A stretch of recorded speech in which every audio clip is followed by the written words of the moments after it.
Get ready for a chilling night. Immerse yourself in horror stories that will accompany you until you sleep. If these dark narratives help you delve into the world of dreams, don't forget to like and subscribe to the channel for more eerily peaceful nights. Have you ever felt the eerie sensation that something is watching you, something that shouldn't be there yet is? In this true trucker horror story, a simple family road trip from Arizona to California turns into a nightmarish encounter with the unknown. A mysterious 1960s Mustang appears on a desolate highway, only to vanish without a trace, and then reappear in impossible places. As the rain pours down and tension builds, the line between reality and the supernatural blurs. What is this car? Who or what is driving it? And why does it feel like it's haunting them? This happened in 2003. We were on a long road trip from Arizona to California to visit my older brother. My mom was behind the wheel, my little sister was asleep in the back seat, and I was riding shotgun. The route was straightforward, a straight shot on the I-10 heading east, with nothing but long stretches of desert and highway ahead of us. It was the kind of trip where the endless miles of asphalt blend together, and you get lost in your own thoughts. The kind of trip where time seems to stretch out, making you feel like the road will never end. It was just us, the car, and the road. That was until we saw the Mustang. We first noticed it just after crossing the state line into California. It was an old beat-up 65 or 66 brown Ford Mustang, its paint chipped and fading under the harsh desert sun. The car was barely able to keep up with the speed limit of 75 mph. And we ended up stuck behind it for a good while.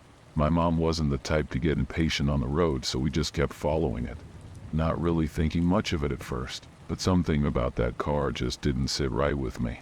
It was too slow, too worn down, like it had seen more than its fair share of miles, and it just kept going out of sheer stubbornness. After a while, we came up behind a semi-truck, and my mom decided to switch lanes to pass it. The Mustang was still ahead of us, crawling along in the right lane, just behind the cab of the semi. We were in the middle of passing when the truck suddenly started drifting into our lane.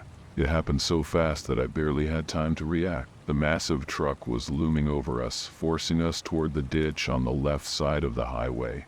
I could hear the rain sounds of the tires against the wet pavement as my mom swerved to avoid the semi. For a moment, it felt like everything was happening in slow motion.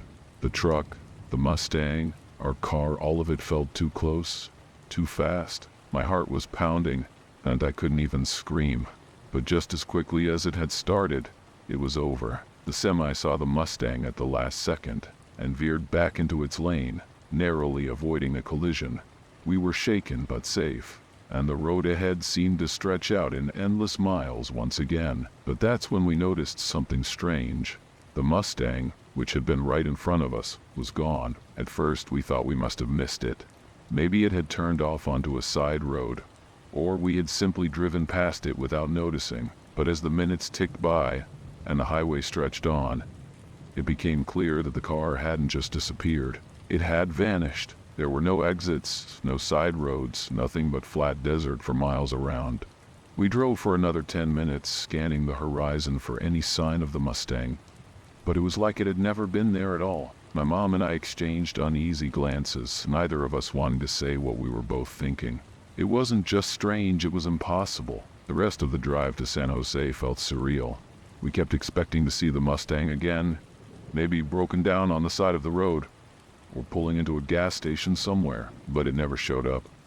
The memory of that car, so solid, so real, haunted us the entire way. By the time we reached my brother's place, we had almost convinced ourselves that we had imagined the whole thing. Almost.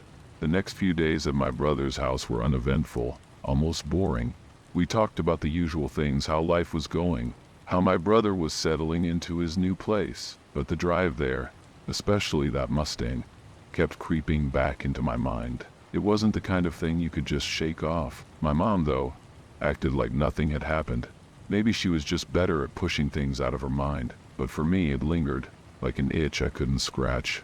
It wasn't until the drive back that things really started to get strange again. We left San Jose late in the afternoon, hoping to get at least halfway home before it got too dark.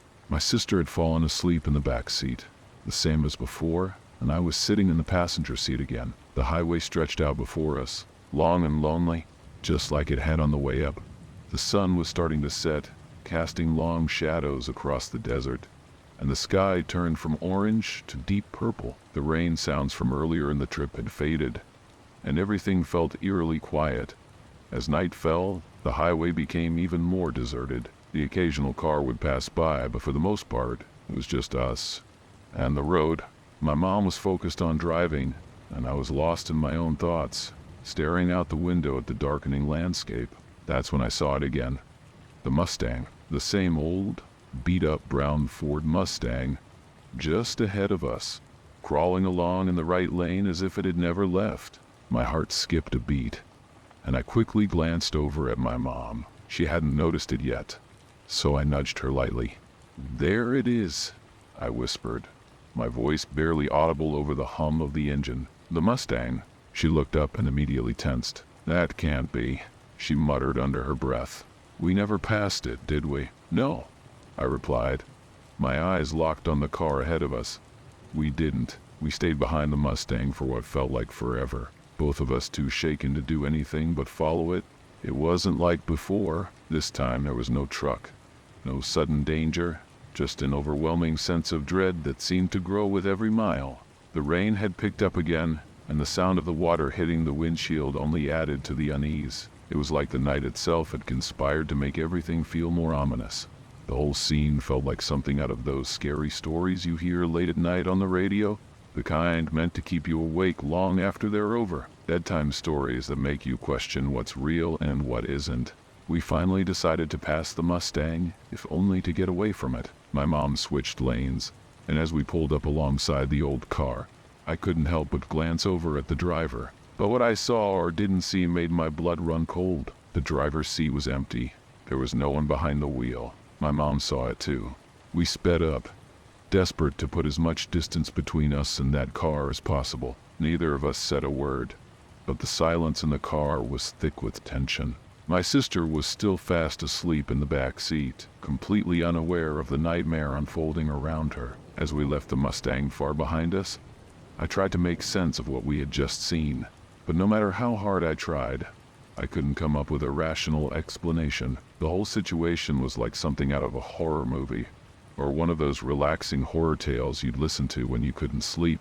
It didn't make any sense, but then again, nothing about that night made sense. We kept driving for what felt like hours, the rain coming down harder now, making the road slick and treacherous. My mom was gripping the steering wheel tightly, her knuckles white, but she didn't say anything.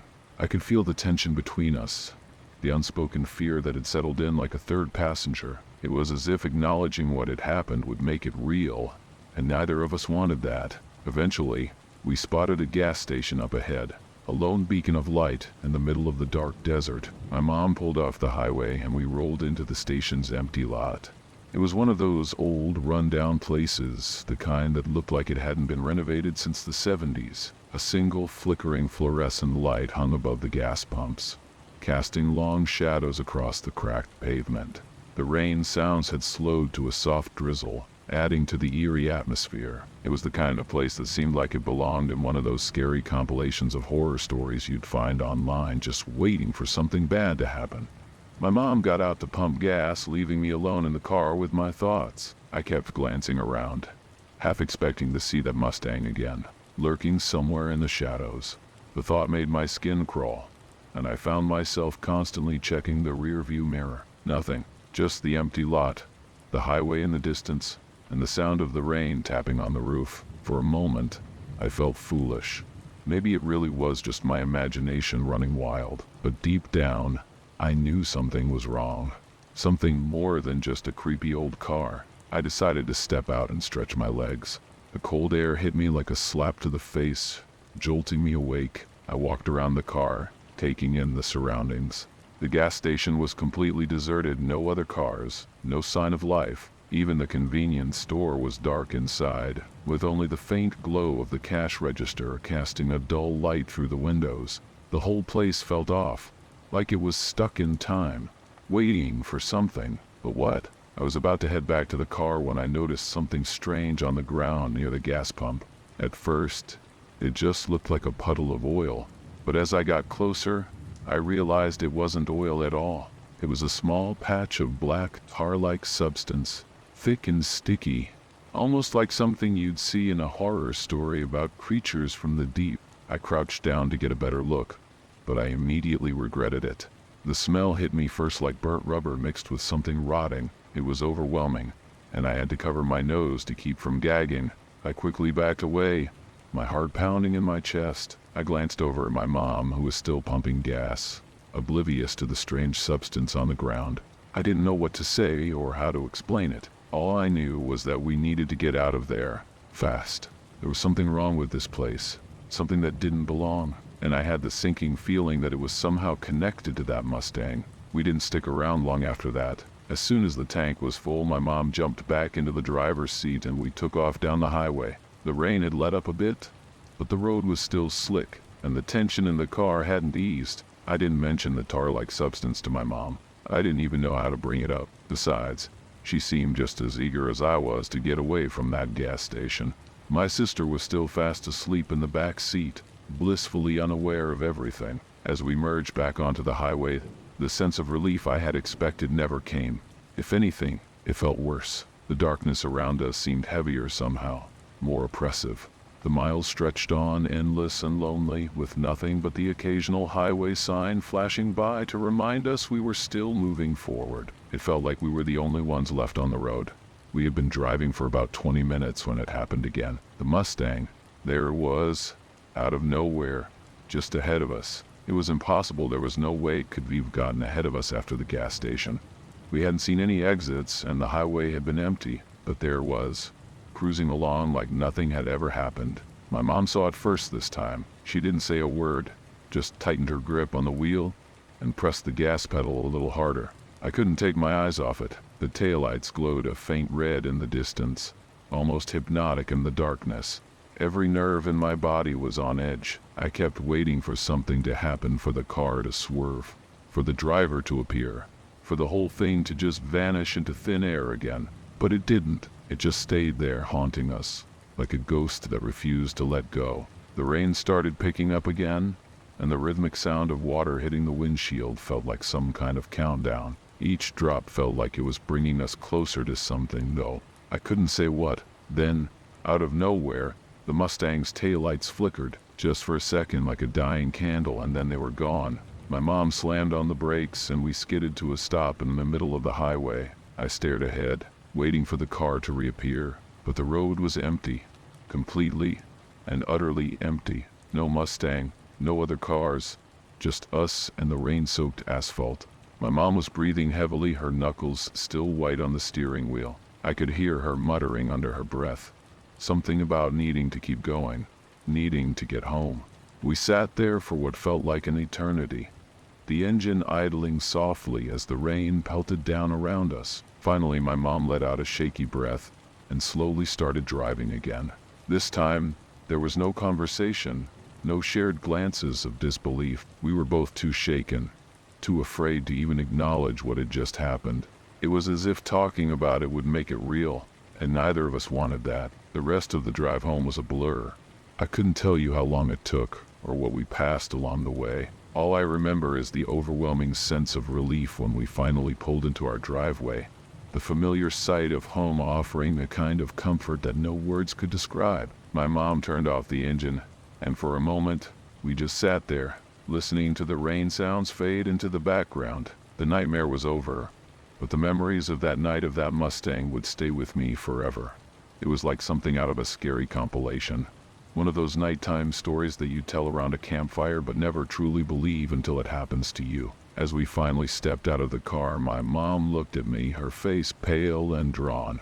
"We're not talking about this again," she said firmly, her voice barely above a whisper. I nodded in agreement, knowing that some stories were better left untold. This was one of them, a true story that would haunt me for years to come, one that I would replay in my mind over and over again, trying to make sense of something that could never be explained. And with that, we went inside, the rain still falling softly behind us, leaving the nightmare on the road where it belonged.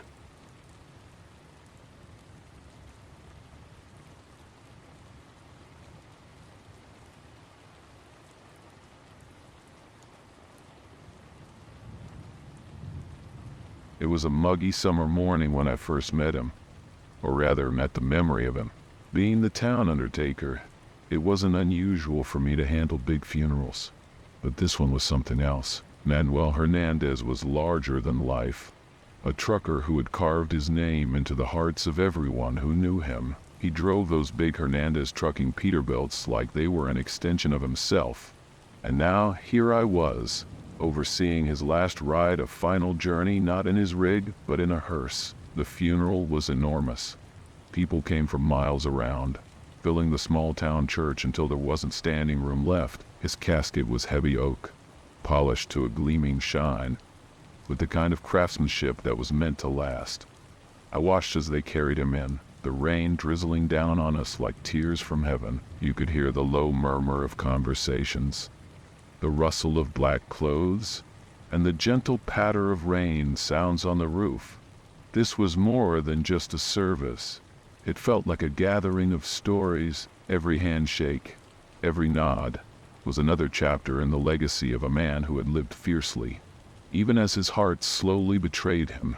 In death, Manuel seemed smaller, diminished somehow, yet the weight of his presence lingered in the air. His family sat in the front row, a somber line of faces etched with grief. His wife, a strong woman who had held their family together through thick and thin, sat quietly, her gaze locked on the casket as if willing him to wake up and crack one of his famous jokes. Next to her was his son, holding a tiny bundle, Manuel's first grandchild, born just minutes after he passed.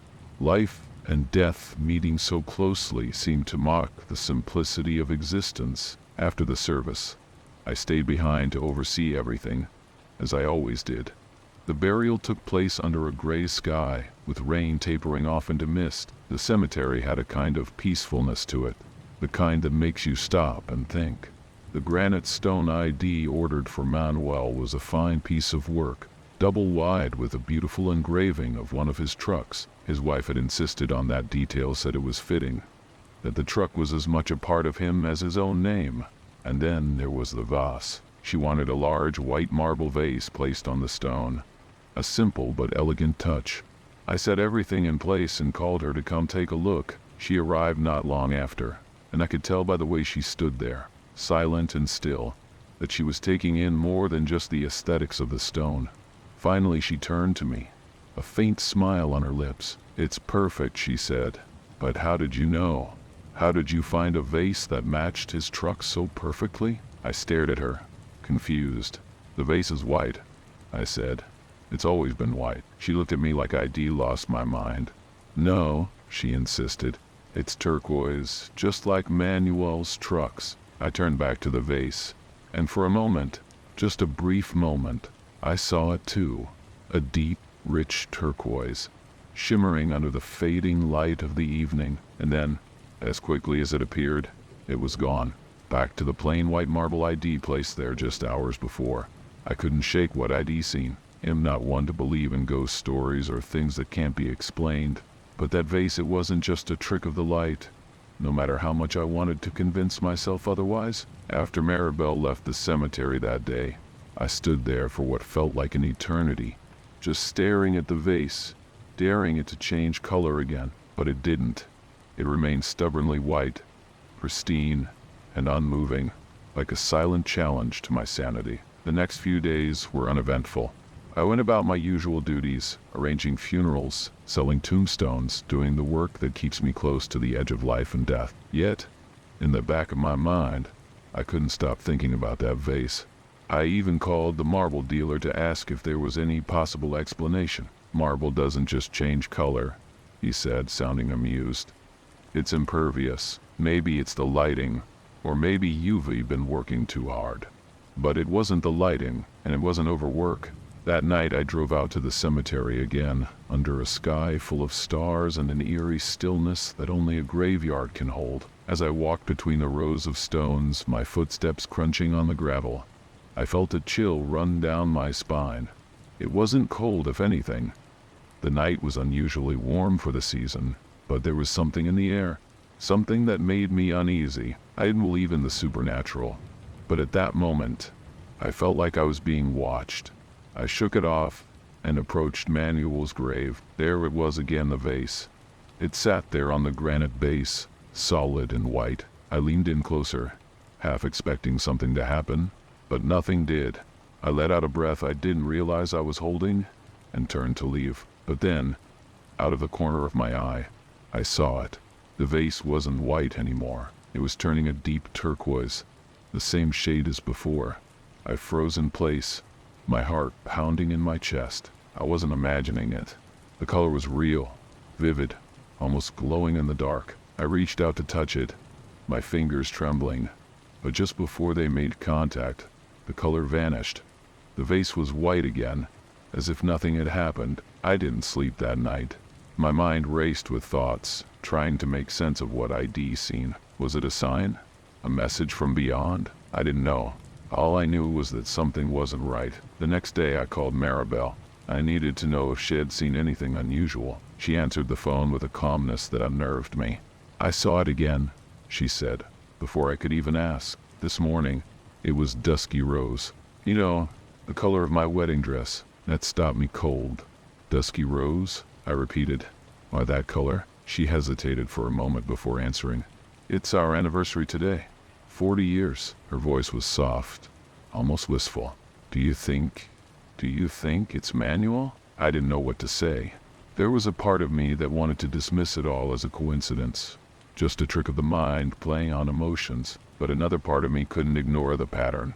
The colors weren't random, they had meaning. Turquoise, the color of Manuel's trucks, and now dusky rose, the color of Maribel's wedding gown on their anniversary.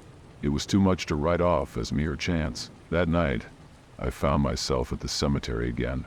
I don't know what drew me there. Maybe it was a need for answers, or perhaps just curiosity. The wind had picked up, rustling the leaves of the trees that lined the graveyard, casting strange shadows under the moonlight. I stood before Manuel's grave, my eyes locked on the vase, waiting for something to happen. I had half expected to see it change again, but it didn't. Not right away, at least. I sat down on a nearby bench, the cold stone biting through my clothes, and I waited. Minutes passed, then an hour. The night was quiet, save for the occasional rustle of leaves or distant bark of a dog. I was about to give up, chalking the whole thing up to grief and imagination, when I heard a low rumble, almost like the sound of a truck engine in the distance. My heart skipped a beat as the noise grew louder, filling the stillness around me. But there was no truck in sight, just the sound, like a memory echoing through the night. I stood up, my pulse quickening, and walked toward the sound, but it seemed to come from everywhere and nowhere at once. Then, just as suddenly as it had started, leaving only silence behind, I turned back to Manuel's grave, and that's when I saw it. The vase was glowing again, a soft, eerie glow, but this time it wasn't turquoise or dusky rose. It was a deep, rich red, like the color of blood. My breath caught in my throat as I stared at it, unable to move. The color pulsed, almost as if the vase had a heartbeat of its own. I wanted to reach out to touch it, but fear rooted me to the spot. I didn't understand what was happening, but I knew one thing for sure: this wasn't normal. This wasn't just some trick of the light or a chemical reaction. Something was trying to communicate, but whether it was Manuel or something else entirely, I didn't know, and that uncertainty terrified me. I watched the vase for what felt like hours, the deep red gradually fading until it returned to its original white. The change was slow, deliberate, as if whatever force was behind it was toying with me, testing my limits. I didn't wait for another color. I turned and walked away, my footsteps quick and uneven as I made my way back to my car.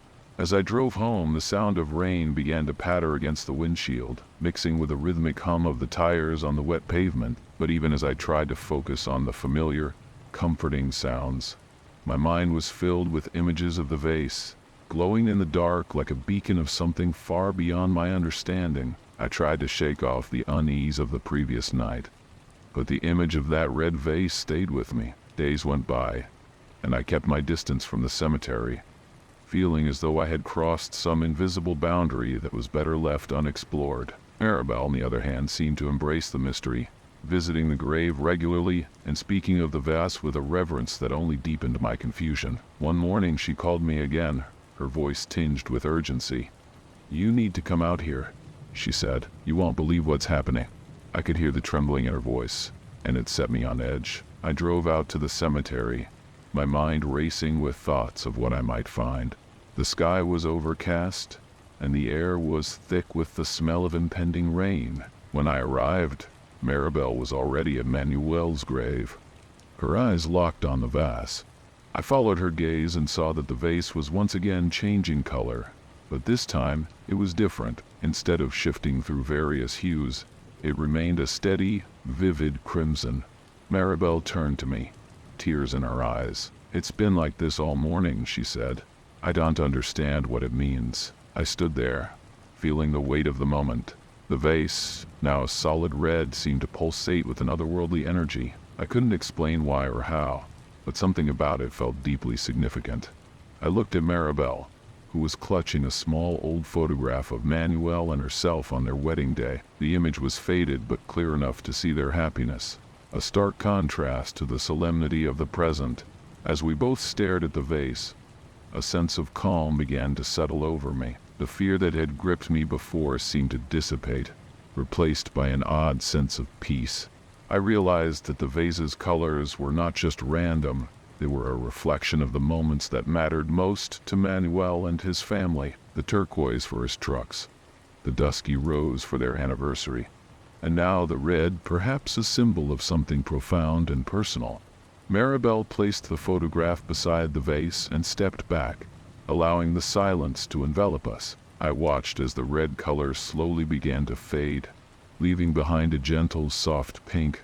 It was as if the vase was acknowledging our presence, sharing a final message of love and memory. I didn't fully understand it, but I knew it was something meaningful, something that connected the past with the present in a way that transcended ordinary explanation. As I drove back home, the rain began to fall again, washing over the windshield in a rhythmic pattern that matched the steady hum of the engine. I felt a strange sense of closure, as though the night I had spent in the cemetery had been a bridge to something deeper. The vase, with its changing colors, had offered a glimpse into the enduring bond of love and memory, transcending the boundaries of life and death. And so, I continued my work, now with a new appreciation for the stories that intertwine with the lives we honor. Manuel's final gift, if you could call it that, was a reminder that even in death, there are echoes of life memories that linger in colors that tell the stories of the hearts they touched.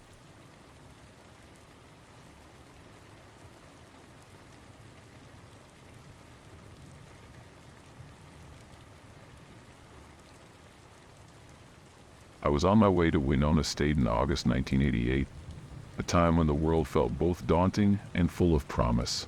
After years of being away from school, juggling single parenthood and trying to reboot my life, I was heading to take my act. It was a big moment for me. I remember feeling a mix of excitement and nerves, each mile taking me closer to a new beginning. The trip started off smoothly, but the further I drove, the more I felt like something was about to go wrong. As I passed La Crosse, I noticed a strange hissing noise coming from under the hood of my old 1969 Plymouth Fury. Steam began pouring out, and my heart sank. I didn't know the first thing about cars, and here I was, in the middle of nowhere, with no clue about what to do. I pulled off the highway and into a dark, damp rest area. The place was barely more than a small patch of gravel with a couple of rundown benches and a flickering light that barely pushed back the encroaching darkness. I popped open the hood, hoping for some kind of miracle.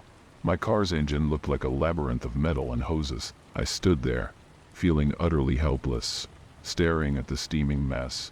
Just when I was starting to lose hope, a figure appeared out of the shadows. A man, dressed in what could only be described as hippie attire, floral shirt, bell-bottoms, and barefoot, walked up to me with an easygoing smile. "Hey man, what's going on?" he asked, his voice friendly and relaxed. I explained my predicament, telling him I didn't know a thing about cars and was on my way to take an important test. He seemed genuinely interested and offered to help. I watched as he walked over to a car parked nearby, popped open the trunk and retrieved a small toolkit and a flashlight. He knelt by my car and examined the engine. "Oh yeah, you blew out your flippity-bloppity blue," he said, pointing to a small rubber cap that was clearly missing. I blinked, not entirely sure what he was talking about, but he seemed to know what he was doing. From his toolkit, he pulled out a tiny bag, extracted a replacement cap, and placed it on the nozzle. Let the car cool down for about a half hour, then refill the radiator with cool water. "You will be good to go." I was astounded. "I don't have any money to pay you," I said, feeling a mix of relief and confusion. "What are the chances you'd have the exact part I need?" "Don't worry about it," he replied with a casual wave. "Just do a nice deed for someone else sometime." I thanked him profusely, but as he turned and walked back into the woods, a strange chill ran down my spine. It wasn't just his sudden appearance that unsettled me, but also the fact that he was barefoot and had come out of nowhere. He vanished as quickly as he had appeared, leaving me alone with my thoughts and a sense of eerie wonder. With the car now cooling down, I sat on one of the rusted benches at the rest area, trying to shake off the strange encounter. The night air was cool, and the distant hum of the highway felt oddly comforting against the backdrop of the dark, surrounding woods. I kept glancing over at the spot where the man had disappeared, half expecting him to reappear, or for something else to break the eerie silence.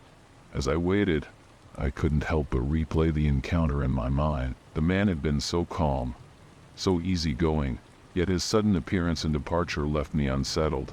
I kept wondering about his story. Why was he there, alone, in such an isolated place? And what were the chances of him having the exact part I needed, down to the smallest detail? I tried to push these thoughts aside and focused on the task at hand. I checked the time and figured I had about 30 minutes before I could start refilling the radiator. The sound of rain starting to patter against the pavement created a soothing backdrop, but it only added to the surreal atmosphere. It felt like a scene from one of those horror stories where everything seems normal until something unexpected happens. The rest area was deserted except for the occasional flash of lightning that illuminated the woods. Every now and then, I thought I saw shadows moving among the trees, but it was probably just my imagination playing tricks on me. I found myself jumping at every little sound: the rustling leaves, the distant rumble of thunder, and the patter of rain against the metal roof of the rest area. Eventually, the half hour passed, and I got up to refill the radiator. As I worked, I tried to reassure myself that the man's help was a simple act of kindness. But even as I filled the radiator with cool water and prepared to drive away, the encounter left an indelible mark on me. I couldn't shake the feeling that there was something more to it, something I couldn't quite grasp. As I finally got back into my car and started the engine, I glanced around one last time, hoping to see the man or at least some sign of him, but the rest area was as empty as before, shrouded in darkness and rain. I drove away with a mixture of gratitude and unease, wondering if I would ever find out more about that strange barefoot stranger who had appeared out of nowhere. The drive to Winona State was mostly uneventful, but my thoughts kept drifting back to the strange encounter at the rest area.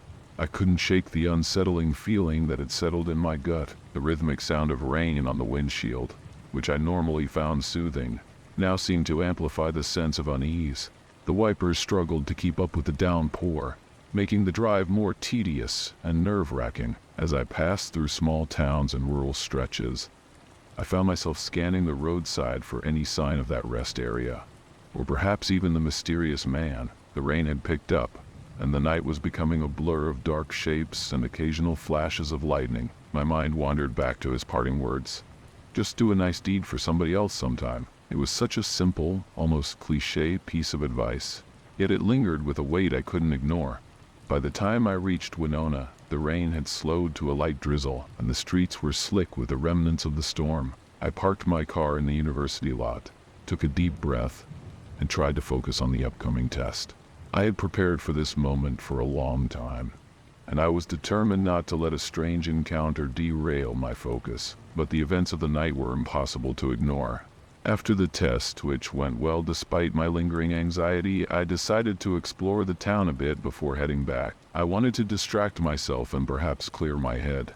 As I walked through the small shops and cafes, I couldn't help but wonder if the man was a local or if he was just passing through, like me. The thought of him wandering around, barefoot and mysterious, seemed more surreal as the hours passed. I found a diner and decided to grab a bite. The place was warm and comforting, a stark contrast to the cold and damp night I had just experienced. As I sipped my coffee and nibbled on a slice of pie, I overheard a conversation about strange occurrences at nearby rest areas and roadways. It was just casual talk, but the mention of scary tales and true stories made me reflect on my own experience.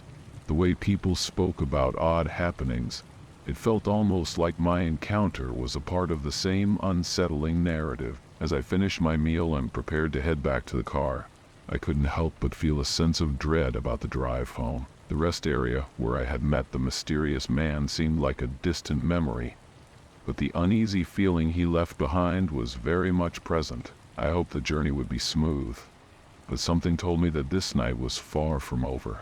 The rain continued to fall steadily as I drove away from the rest area, my mind still preoccupied with the bizarre encounter. The road stretched out before me, illuminated only by the dim headlights of my old Plymouth Fury. The steady rhythm of the windshield wipers and the constant soothing sound of rain on the roof made for an oddly relaxing backdrop. Despite the comfort, a lingering unease gnawed at me. As I drove, I kept replaying the night's events. The man's appearance and his effortless help seemed almost too coincidental. I couldn't shake the feeling that there was something off about the whole situation. The woods surrounding the rest area had seemed so dark and foreboding, and his sudden appearance from them only added to the sense of unreality. The drive through the rain-soaked roads felt endless. My thoughts wandered to what might have happened if the man hadn't shown up. What if I'd been stuck there with no one to help? The thought made me shiver despite the car's heater working overtime. The rain intensified, turning into a heavy downpour, and the visibility diminished significantly. Each splash of the tires on the wet road seemed to echo louder, amplifying the already tense atmosphere.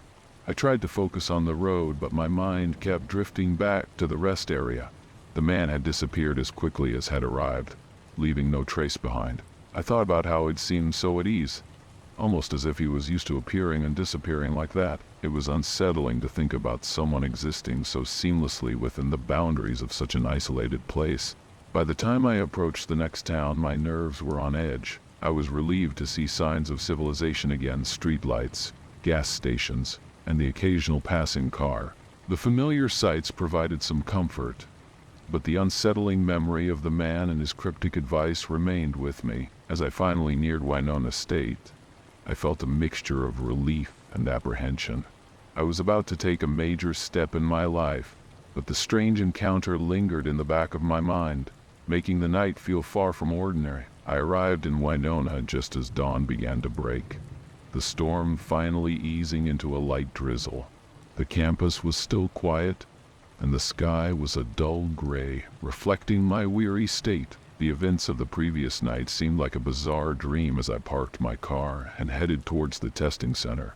Despite the early hour, I felt a surge of determination and nervous anticipation. The act went off without a hitch. I focused on the test, trying to put the unsettling events behind me. But as the day wore on, the memory of the stranger in the rest area kept creeping back into my thoughts. I couldn't help but wonder if it had all been a strange twist of fate, or if there was something more significant about the encounter. Later that day, I took a moment to reflect on the night. The encounter had left me with an odd sense of gratitude mixed with lingering unease. The man had been kind, but his sudden appearance and departure were inexplicable. The rest area, with its dark surroundings and rain-soaked solitude, had seemed like a backdrop from a horror story. Despite the seemingly benign nature of the help I received, the drive back home felt different. I was more alert, my senses heightened by the memory of that strange night. The rain had stopped, but the roads were still slick, and I drove cautiously, making sure to avoid any unnecessary risks. The experience had left me more aware of the world around me, and I found myself more attuned to the subtleties of the environment, whether it was the sound of rain or the distant murmur of traffic. As I arrived back home and settled into the familiar routine of my life, I couldn't help but think about the man and his mysterious appearance. I was grateful for his help, but the strangeness of the encounter made me wonder if it had been a sign or merely an odd coincidence. Regardless, the night had been a reminder of the unexpected twists life can bring, and the kindness of strangers who appear when least expected. The strange, unsettling night became a part of my story, a tale to share, not as a supernatural event, but as an example of how life can sometimes be filled with inexplicable moments that leave us questioning the ordinary. It was a story of true horror, not in the sense of ghosts or monsters, but in the form of an enigmatic encounter that left a lasting impression. And so, the night at Deacon's Corner became one of those narratives, a true story among the many scary tales I'd come to remember. A real-life bedtime story with a touch of the bizarre.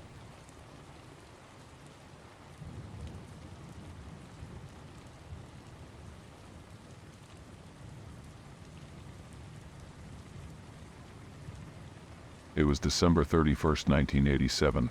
Dillon, Montana lay under a thick snow-covered blanket as New Year's Eve arrived. The night was cold and unwelcoming, with snowflakes swirling around like tiny ghosts in the streetlights. I was an EMT on duty for the evening, while my boyfriend, a notorious trucker with a habit of bending rules, was visiting. We were at a local diner, trying to enjoy a rare moment of calm, when my pager buzzed with urgency. 14-year-old male having seizures. My partner and I sprang into action, the sound of our ambulance's siren cutting through the quiet of the night. The snow made the drive treacherous, each flake adding to the depth of our growing concern.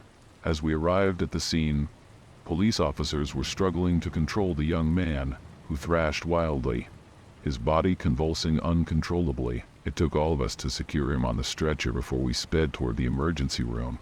At the hospital, the boy's condition was chilling. His eyes, bloodshot and vacant, locked onto us with a piercing intensity.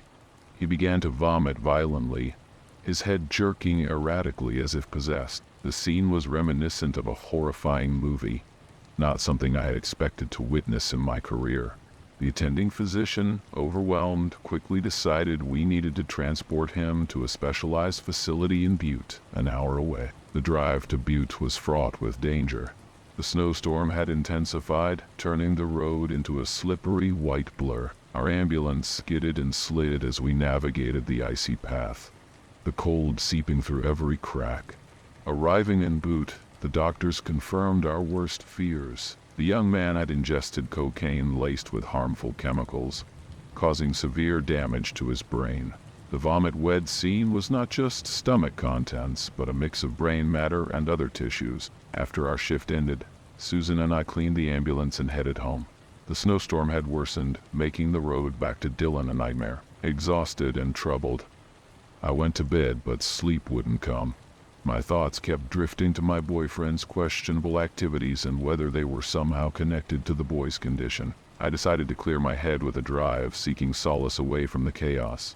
It was nearly 3:00 a.m. when I left Dillon, steering my Chevy Cavalier towards the mountains.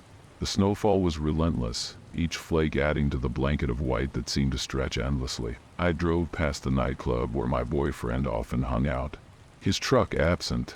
He was probably at another party, I mused.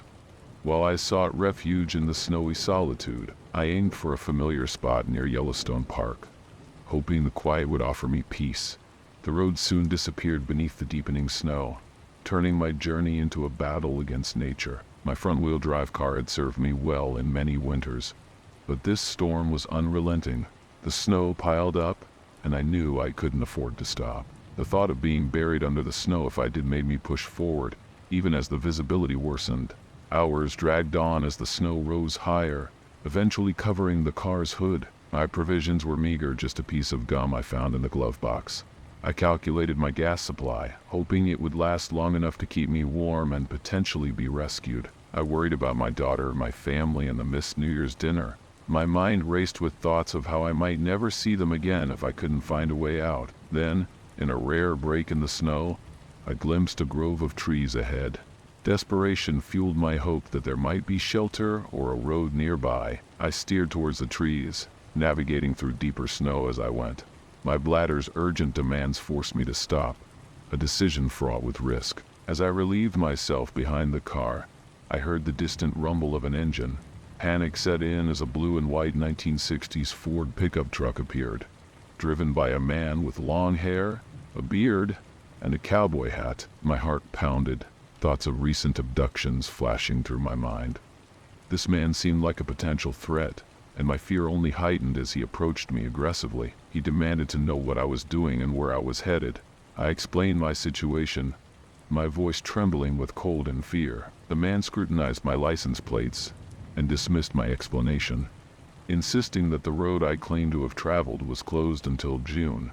My irritation at being labeled a liar mixed with my growing anxiety. He informed me that I was in Idaho, not Montana, and offered to help. He instructed me to follow him, warning me to stay on the road and stop if he honked. Reluctantly, I agreed, unsure of his intentions but desperate for assistance. As we drove, his truck followed closely, guiding me through the snowy wilderness. I remained vigilant, wary of his presence and suspicious of his motivations.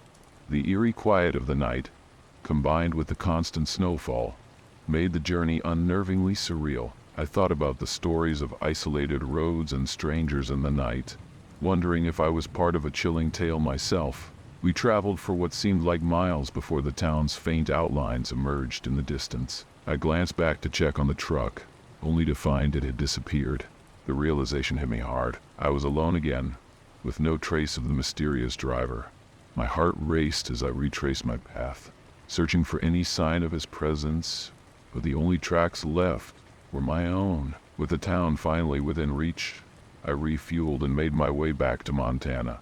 The eerie encounter left me rattled, my mind a whirlwind of confusion and fear. Arriving at my brother's house, I was met with a mix of relief and frustration from my family.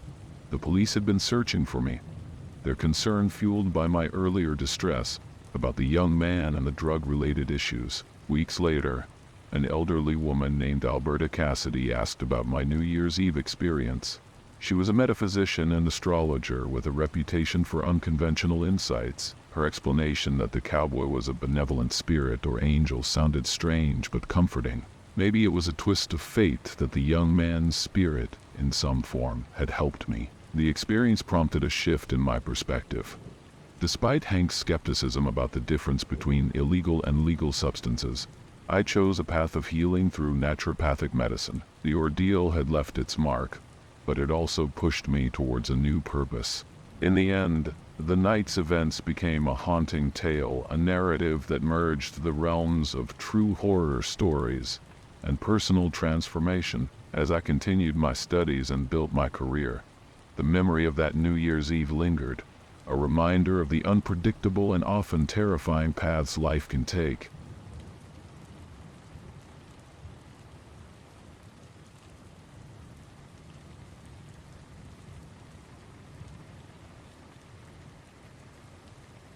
Hey, this is Creole Williams from Hamilton, Alabama. Let me tell you about a night you'll never forget. Somewhere between Natural Bridge and Jasper on Highway 5, it was a cold, rainy night in December, and I was making my way home after a long haul. The fog had rolled in thick and low, making everything look like a blurry painting. I was cutting through Highway 5 as a shortcut, which I don't normally do, but it was late, and I was eager to get home. The rain was relentless, hammering against the windshield, creating a rhythm that was almost hypnotic. I remember thinking how the rain sound seemed to wrap around me, a constant companion on that eerie drive. The road was deserted, the kind of desolate stretch where the only light comes from your headlights slicing through the darkness. I didn't pay much attention to the passing scenery. I was focused on getting home as quickly as possible.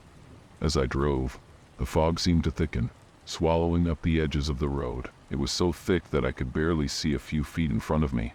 I remember a story I'd heard about this stretch of Highway 5, a ghost story about a girl who had died there. Apparently she had been hit by a truck driver who never stopped.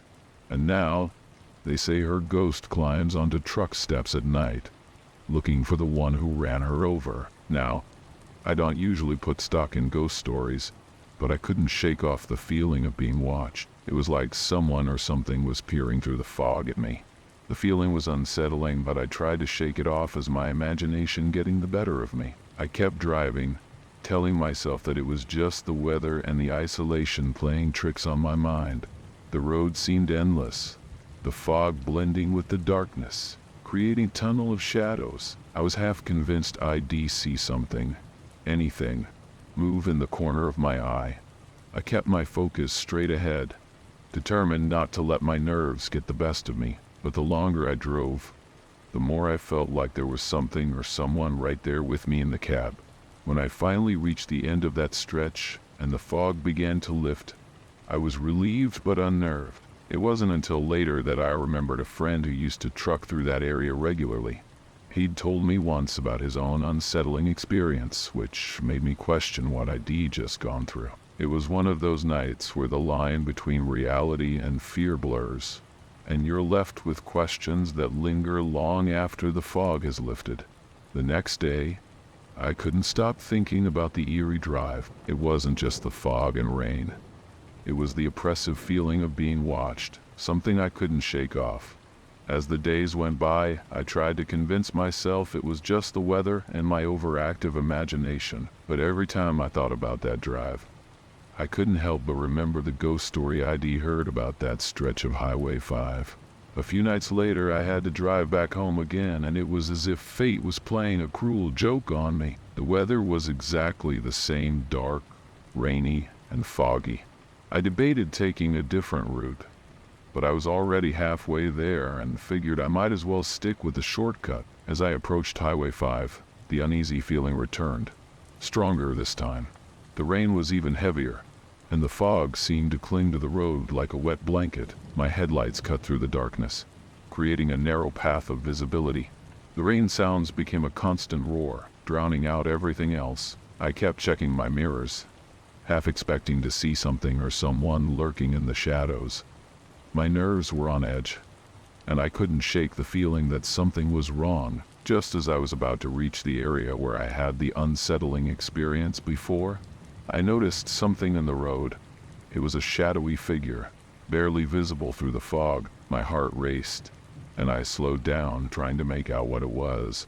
The figure seemed to move, shifting slightly as if it were trying to get my attention. I couldn't tell if it was a person or just a trick of the light and fog.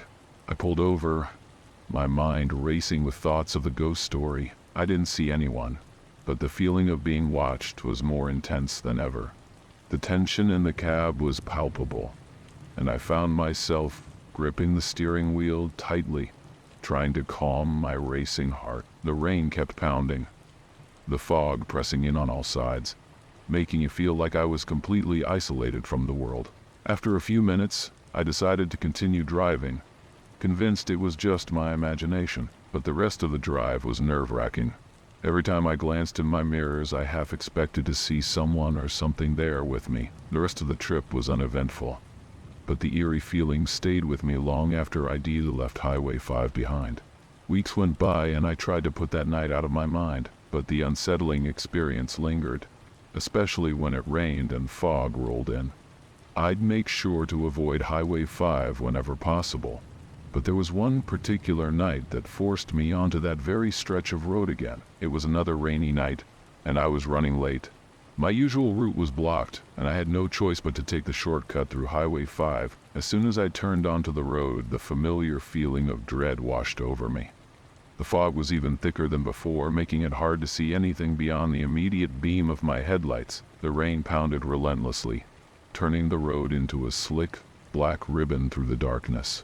I tried to stay calm and focused, but the feeling of being watched was back, stronger than ever. The rain sounds seemed to grow louder, almost as if they were trying to drown out my thoughts. I could feel the weight of the fog pressing down on me, making it feel like the world had shrunk to the confines of my truck cab. My heart was racing, and I kept glancing in the mirrors, convinced that something or someone was out there. Just when I thought the night couldn't get any stranger, I saw it, a figure standing by the roadside. It was faint, barely visible through the fog, but there was something about it that made my blood run cold. It looked like a person, but the shape was indistinct, almost as if it were made of the fog itself. My instincts told me to keep driving, but I was curious and terrified at the same time. I slowed down, my eyes fixed on the figure. As I got closer, the shape seemed to become more defined, and I could make out a vague outline of a young woman. She looked like she was dressed for a night out, and her appearance was oddly familiar, though I couldn't place why. The sight of her standing alone in the rain and fog made my heart ache, but I was also deeply unnerved. I hesitated, unsure whether to stop or drive past. The ghost story from before flashed through my mind. The figure didn't move, just stood there, looking in my direction. I decided to drive on, my nerves frayed and my mind racing. As I passed, I glanced at her one last time, and in that fleeting moment, I thought I saw her eyes. They were empty, hollow, and filled with a sadness that was almost palpable. The rest of the drive was a blur, and I couldn't shake the image of her from my mind. I barely slept that night. The image of the figure by the roadside haunted me, and I couldn't get rid of the feeling that something had changed. The following days were uneventful, but the memory of that eerie encounter lingered, making every rainy night feel like a test of courage. A week later, I was talking to a fellow trucker at a diner in Hamilton. We were swapping stories when the topic turned to Highway 5. Without thinking, I told him about my experience, describing the figure I'd seen and how unsettling it was. His reaction was immediate, and he looked at me with a mixture of concern and curiosity. He told me he had heard a similar story from years ago about a young woman who had been killed on that very stretch of road. The details matched almost perfectly. A prom night gone wrong, a fight with her boyfriend, and a fatal accident. According to him, the story was well known among truckers in the area, and many had claimed to have seen her ghost. I was stunned. It wasn't just a story I'd heard. It was a story that had been experienced by others too. Hearing this made me feel both relieved and more disturbed. I wasn't imagining things, others had seen something too. It didn't necessarily mean it was a ghost, but the eerie coincidence was hard to ignore. Later that week, I had to drive through Highway 5 again. The weather was clear, and I felt a sense of unease, but also a strange calm. As I drove through the stretch of road where I'd seen the figure, I scanned the area, hoping to see something that could explain my experience. But the road was empty, the fog and rain gone, and everything seemed normal. As I approached the end of Highway 5, I realized that while I might never fully understand what happened that night, the experience had changed me. It had made me more aware of the stories that live on the edges of our reality, and it had given me a new appreciation for the tales that truckers and travelers share. The drive that night was uneventful, but I couldn't shake the feeling that the encounter had given me a glimpse into something deeper. Whether it was a ghost, a trick of the light, or just a manifestation of my fears, the experience was real to me. And as I left Highway 5 behind, I knew I would never look at those nighttime drives in quite the same way again.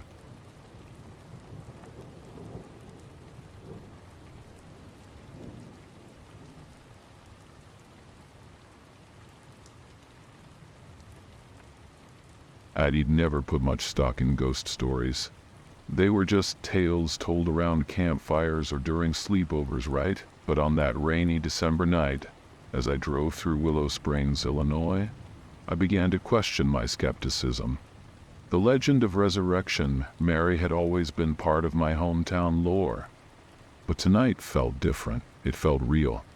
The rain hammered against my windshield, creating a rhythmic drumming that was oddly soothing. I'd just finished a late shift and was heading home. The streets were slick, and visibility was poor. I decided to take a detour through Archer Avenue, partly out of curiosity and partly because I needed to clear my head. The old O. Henry Ballroom, now the Willowbrook Ballroom, loomed in the distance. Even after all these years, it maintained a certain eerie charm, a relic from another time. My mind wandered back to the stories I'd heard as a kid. They were always the same. A beautiful young woman dressed in 1930s attire appearing out of nowhere on Archer Avenue. She'd accept rides from unsuspecting drivers only to vanish before their eyes. As a teenager, my friends and I had made several fruitless attempts to spot her. We'd drive by the cemetery hoping for a glimpse of her ghostly figure. More often than not, our cars would inexplicably stall as we approached. Tonight, with the rain pouring and the streets deserted, I felt an unsettling sense of déjà vu. The streetlights flickered, casting long shadows on the pavement. As I neared Resurrection Cemetery, I couldn't shake the feeling that something was different. The legend had been part of my childhood, but now it felt disturbingly close. The whole scenario seemed like a scene from a chilling bedtime story, one that wasn't meant to be experienced firsthand. I slowed as I approached the cemetery, the rain adding a layer of tension to the atmosphere. The old iron gates, with their twisted and scorched appearance, still held their grim secrets. I wasn't expecting anything supernatural, but as I drove past, my headlights briefly illuminated a figure standing just inside the gates. It was fleeting, a shadowy form that vanished as quickly as it appeared. My heart raced as I tried to rationalize what I'd seen, but the image of that ghostly figure remained stubbornly vivid. The encounter at the cemetery had left me unnerved. I couldn't stop replaying the brief glimpse of the figure I'd seen. I tried to shake it off, attributing it to a trick of the light or my imagination. But the sense of unease clung to me, like the wet chill of the rain seeping through my coat. As I drove away from the cemetery, I decided to head towards the Willowbrook Ballroom. I thought a few moments in a familiar setting might calm my nerves. The rain had intensified, reducing visibility even further. My wipers struggled to keep up with the relentless downpour. The rain sounds were almost deafening, and the streets felt deserted. It was the kind of night where even familiar places seemed foreign. Approaching the ballroom, I noticed a single figure standing by the entrance. At first, I thought it was just a passerby or someone waiting for a ride, but as I got closer, I realized the person wasn't moving. I pulled up beside them, rolling down my window. The figure looked like a woman, dressed in old-fashioned attire. My heart skipped a beat as I saw her face. It was eerily similar to the descriptions I'd heard about Resurrection Mary. "Hey, are you okay?" I called out, my voice barely audible over the rain. She didn't respond. I hesitated, unsure whether to get out of the car. The figure's stillness was unsettling. After a moment, she turned her head slightly towards me. Her face was pale, and her eyes were distant. I felt a shiver run down my spine. It was as if she was staring right through me. Just as I was about to get out of the car, the figure turned and began to walk away. I followed, hoping to offer help. But as soon as I made a move to get out of the vehicle, she vanished into the darkness. I searched the area, but she was nowhere to be found. My car's engine sputtered for a moment, and then it roared to life again. I felt a mix of relief and fear. The encounter had left me shaken. Was it a prank or something more sinister? I decided to head back home, trying to rationalize the events. As I drove away, the rain continued to fall, and the streets seemed to close in around me. The eerie feeling lingered, a reminder that sometimes the legends we hear as children might have more truth to them than we'd like to admit. I drove through the winding roads of Willow Springs, the rain still pouring relentlessly. My thoughts were consumed by the strange figure I'd encountered earlier. It was impossible to shake the image of her from my mind. The ghostly resemblance to Resurrection Mary was too close to be mere coincidence. The rain sounds pounding against my windshield created a monotonous, almost hypnotic rhythm, adding to the surreal atmosphere of the night. As I navigated the slick roads, my headlights caught fleeting glimpses of familiar landmarks. The once comforting sights of my hometown now seemed foreign and menacing. The legend of Resurrection Mary had always been a story, a chilling tale shared among friends. But now, it felt like a reality I couldn't escape. I glanced at the clock. It was well past midnight. The roads were eerily empty with no other vehicles in sight. Turning onto a quieter road, I decided to take a shortcut home. The road was narrow and surrounded by dense trees, their branches swaying under the weight of the rain. The storm showed no signs of letting up, and the darkened landscape seemed to close in on me. I tightened my grip on the steering wheel, trying to focus on the road ahead. My mind raced with thoughts of the ghostly woman and the unsettling way she had disappeared. Suddenly, I noticed something ahead, a figure standing by the side of the road. My heart skipped a beat as I slowed down, the figure emerging from the mist and rain. It was another person, dressed similarly to the woman I had seen earlier. My first instinct was to stop and offer help, but a sense of dread stopped me. The figure's stance was eerily familiar, and the way they stood motionless made my skin crawl. As I approached, the figure slowly turned towards my car.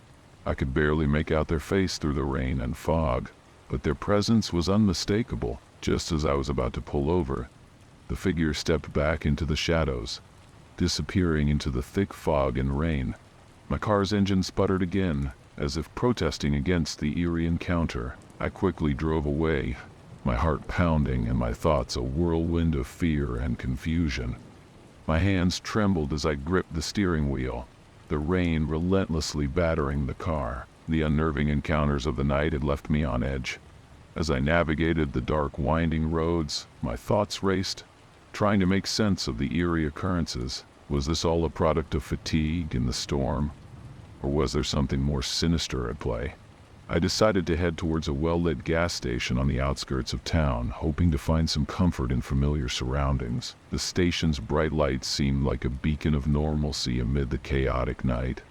As I pulled into the lot, I noticed a few other cars parked there. The presence of other people offered a fleeting sense of security. I stepped out of my car, seeking solace inside the gas station. The warm, dry environment was a welcome contrast to the cold, rain-soaked night. As I approached the counter to pay for some coffee, I overheard a conversation between the clerk and a regular customer. They were discussing strange occurrences in the area, people seeing figures on the road, cars stalling, and inexplicable phenomena. The customer mentioned that, on nights like this, the rain and fog often played tricks on the mind, making ordinary things seem otherworldly. The stories were familiar, yet they seemed to resonate more strongly tonight. I realized that the unsettling figures I had seen could be explained by the same factors: rain, fog, and the power of suggestion. The legend of Resurrection Mary, while captivating, might be nothing more than a blend of local folklore and psychological trickery. With a newfound sense of clarity, I finished my coffee and prepared to head home. The storm had started to ease, and the rain had lessened to a light drizzle. As I drove away from the gas station, the night felt less oppressive. The streets, now visible through the reduced rain, seemed less ominous. The eerie encounters I had experienced were unsettling, but they were also reminders of how powerful our minds can be, especially when influenced by local legends and fear. By the time I reached home, the sky was clearing, and the storm had moved on. The night had been filled with moments of fear and confusion, but the realization that it was all a product of environmental conditions and psychological effects offered a sense of relief.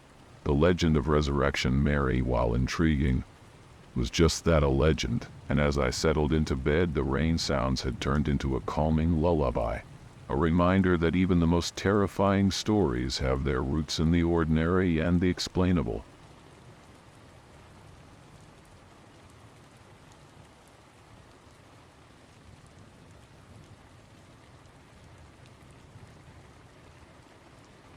It was my first time out on the road, and I was learning the ropes with a mentor who seemed to think that every small mistake was a big deal. I had just graduated from truck driving school and was eager to prove myself. That night, our route took us from Los Angeles to Chicago, but a rookie error led me down US 54 from Moriarty, New Mexico. The road was dark and lonely, and I was already feeling the strain of driving through the night. Halfway through town, I was fighting to stay awake. My eyes were heavy, and my head bobbed as I tried to keep focus. It was a classic rookie mistake, getting off at the wrong exit. My mentor was in the sleeper, oblivious to my plight.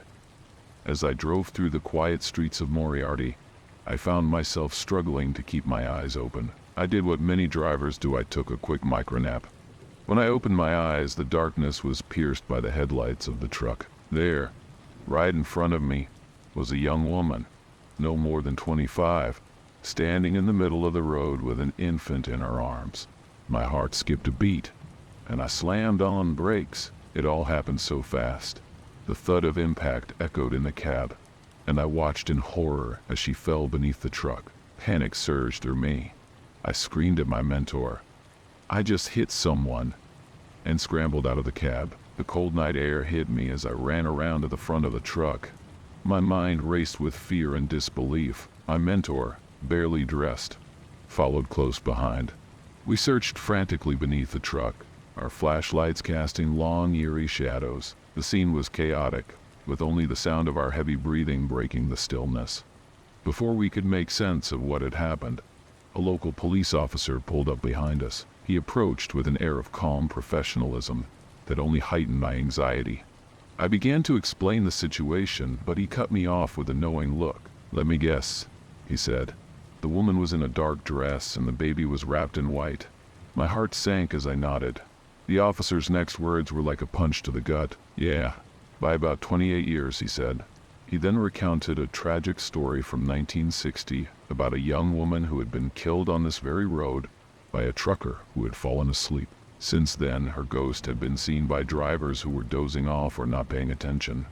My blood ran cold as I realized the true nature of what I had encountered. The night air was chilling, and the cold seeped through my bones as I stood by the roadside, trying to make sense of what had just happened. My mentor and I were still shaken by the encounter, and the police officer's words echoed in my mind. Despite the unsettling news, we had no choice but to continue our journey. The road seemed to stretch endlessly ahead, and I couldn't shake the feeling of dread that had settled over me. We climbed back into the truck, and I tried to steady my nerves. The truck's engine roared to life, but it did little to drown out the creeping sense of unease. My mentor, now dressed and visibly annoyed, muttered about rookie mistakes and the need for more focus. His words barely registered. My thoughts were consumed by the ghostly apparition we had seen. The entire experience felt surreal, like a nightmare from which I couldn't wake. As we drove through the rest of Moriarty, the town's empty streets seemed to close in on us. The headlights cut through the darkness, casting long shadows that played tricks on my eyes. Every rustle of the wind and every creak of the truck seemed amplified, as if the very atmosphere was tainted by our encounter. The rain began to fall, creating a steady rhythm that was both soothing and ominous, like a backdrop to a chilling story. The police officer's story about the woman and her baby haunted me. I couldn't shake the image of her standing in the middle of the road, her dark dress and white-wrapped infant vivid in my mind. The rain continued to patter against the windshield, the sound creating a rhythmic beat that was almost hypnotic. My mentor's occasional grumbling and the truck's engine noise seemed to fade into the background as I was lost in my own thoughts. By the time we left Moriarty behind, the sky was beginning to lighten, and the rain had eased to a light drizzle. The fear that had gripped me began to wane, but the unease remained. The ghostly warning of the woman and her baby lingered, a haunting reminder of how easily things could have gone terribly wrong. The road ahead seemed to stretch endlessly, but the memory of that night would remain with me forever. As we continued our journey north, the sun began to rise, casting a pale light over the New Mexico landscape. The sky was a soft gray, and the rain had stopped, leaving the road slick and glistening. Despite the daylight, an eerie feeling still lingered from the night before. I couldn't shake the image of the woman and her baby from my mind, nor could I forget the police officer's unsettling revelation. My mentor, now more focused and less irritated, chatted about the importance of staying alert, but his words barely registered. I was still preoccupied with the ghostly encounter. Each time I glanced in the rearview mirror or through the side windows, I half expected to see the figure of the woman reappear. The haunting experience had left me on edge, and I couldn't help but think about how close I had come to a terrible accident. The road stretched on, and the scenery slowly changed as we crossed into different regions. My thoughts kept drifting back to the story I had heard. The idea that a tragic event from decades ago could still have such an impact was both fascinating and terrifying. I wondered if other drivers had experienced something similar, if the ghostly warning had ever saved someone from a tragic fate. The rain sounds from the previous night seemed to echo in my mind, adding to the atmosphere of unease. By the time we stopped for a break at a small diner, I was eager to escape the confines of the truck and clear my head. The warmth of the diner was a welcome change from the cold night, but the feeling of dread still clung to me. I overheard a couple of truckers discussing the ghostly lady on US 54, and it struck me how widespread this story seemed to be. It was as if the ghostly presence was a shared experience among those who drove these lonely roads. As we finished our meal and prepared to get back on the road, I felt a strange mixture of relief and apprehension. The sun was fully up, and the day seemed to promise safety and normalcy. But the events of the night before had left an indelible mark on my psyche. The encounter with the ghostly woman had been a stark reminder of how quickly things could turn frightening, and I was determined to remain vigilant for the rest of the journey. The rest of the journey to Chicago was uneventful, but the shadow of that night continued to loom large in my thoughts. The early morning light had brought some relief, but as we drove through the remaining miles, I couldn't shake the feeling of unease. Every time I saw a figure on the side of the road or a shadowy shape in the distance, my heart would race. The experience had profoundly impacted me, leaving me on edge even in broad daylight. By the time we reached Chicago, I was exhausted, both physically and mentally. My mentor, now in a better mood, congratulated me on completing the trip. Despite his praise, I couldn't bring myself to fully enjoy the moment. The ghostly encounter had altered my perception of long-haul trucking and had made me acutely aware of how dangerous the roads could be, especially when fatigue set in. As I unpacked and prepared to head home, I found myself reflecting on the night's events. The story of the young woman and her baby had become more than just a frightening tale. It was a stark reminder of the risks involved in driving late at night. The memory of that encounter would stay with me, a sobering reminder to remain vigilant and cautious on the road. Back home, I shared the story with fellow truckers, and their reactions ranged from disbelief to solemn nods of understanding. It was clear that this was not just an isolated incident, but part of a larger, unsettling narrative that seemed to affect many drivers. The experience had become a part of the lore of long-haul trucking, a cautionary tale passed down through the ranks. As I lay down to sleep that night, the rain sounds from the previous night echoed in my mind, a reminder of the eerie encounter.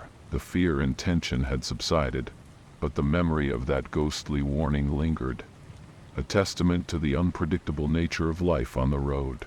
The journey had ended, but the impact of that night would remain with me, a chilling reminder of the fine line between safety and disaster. If you enjoyed the video you just watched, you won't want to miss this next one. Click now and I'll see you there.